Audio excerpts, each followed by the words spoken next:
Today we're asking the eternal question, why do people believe in conspiracy theories?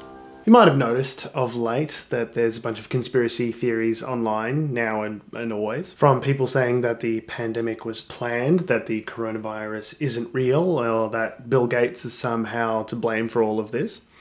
All sorts of stuff. And you might think, who's stupid enough to believe all of these things which have no basis in evidence? Fact is, it's really got not much to do with intelligence at all. Facts don't really matter. It's really hard to convince people to change their mind. The more you try, the more they dig their heels in and the harder it gets. There's a kind of internal check-off drama that plays out when people question something. If I was wrong about X, what does that say about me as a person? If I don't believe in X, can I still belong to group Y? If I don't belong to group Y, then who am I anymore? The human brain is a really effective pattern recognition machine. There are manifold examples of people convinced that they can divine the meaning behind a Rorschach test, which is by design a meaningless collection of ink blots. People see Jesus in their toast, in their mold, in their tea leaves. Our brain is brilliant at seeing things that look like patterns and then filling in the blanks. That's why this looks like a face to you and not a random bunch of squiggles. The double standard we have for authority is also really concerning. The New York Times gets one thing wrong, therefore they're wrong about everything. But that's not what you do. You print a retraction, you learn from mistakes, and you put up guardrails to make sure that those same mistakes don't happen again. You don't just simply write off an institution like the New York Times because one journalist made an incorrect assumption in that one article that one time. And you can't then have a double standard for politicians in power who lie demonstrably, like Donald Trump, and then call them the same thing. That's a false equivalency. Science and critical thinking are the only tools we have to ascertain whether something is actually true or not. It doesn't mean that science has all the answers. In fact, it's the only methodology that I'm aware of where it admits that it doesn't have the answers and uses a rigorous process to try and get those answers over and over again. If not science, then what? There is no other reliable method for gaining knowledge in a systematic way. It's really hard for people to say, I don't know, especially if you're in front of people.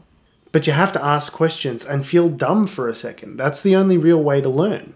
Also, just because the scientific establishment doesn't have the answer for something, say for example, how every aspect of the pyramids was built, doesn't mean that the answer is therefore aliens. It's, we don't know yet. A useful way of thinking about this is to not attribute malice to what you can attribute to incompetence. Just because there's currently a global pandemic doesn't mean it necessitates some shadowy organization behind the scenes that planned it all. Life is random and chaotic sometimes.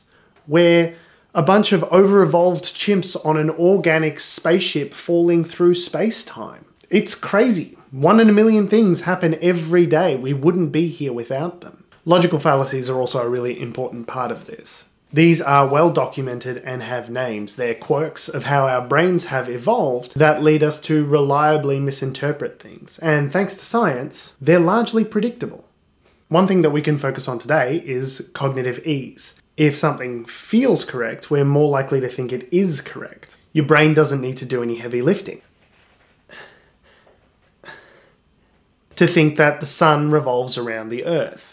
That's your lived experience. You look up and that's what it feels like. It feels true. Of course, it's not true, but it takes a minute to explain that. But your brain doesn't like to use up resources in this way. For a dude on a savannah 30,000 years ago who's trying his best not to starve to death, wondering about the movement of the planets is not a productive use of resources. You can read The Art of Thinking Clearly by Ralph Diobelli and Thinking Fast and Slow by Daniel Kahneman for more on these ideas. The problem is, the universe is really complicated. It's hard to get to the truth.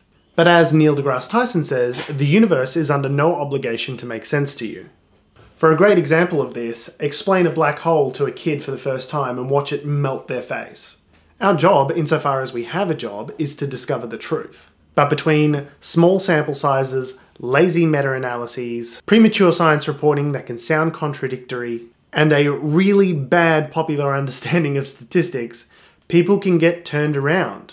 It's easy to disappear in the minutiae and lose the forest for the trees. It might also just be your personality. Are you high in openness and low in agreeableness and really need something to make you feel special? Congratulations, you might be a conspiracy theorist. It also has to do with the feeling of being in a crisis and the fire hose of information that's directed towards us every single second in the digital age.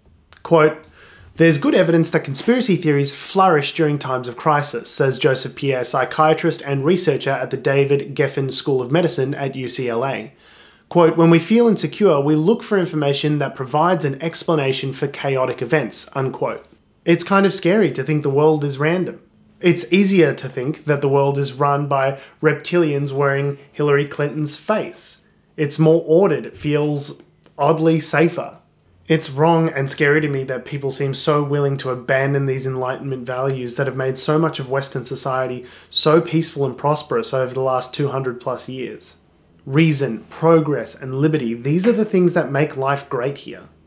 If we splinter off and start believing in stuff that makes us feel good because it conveniently dovetails into our own established biases, we risk losing the benefits of the last couple of hundred years and sliding back into a new dark age. One with Pornhub and smartphones and AirPods, but a dark age nonetheless. This is Tim.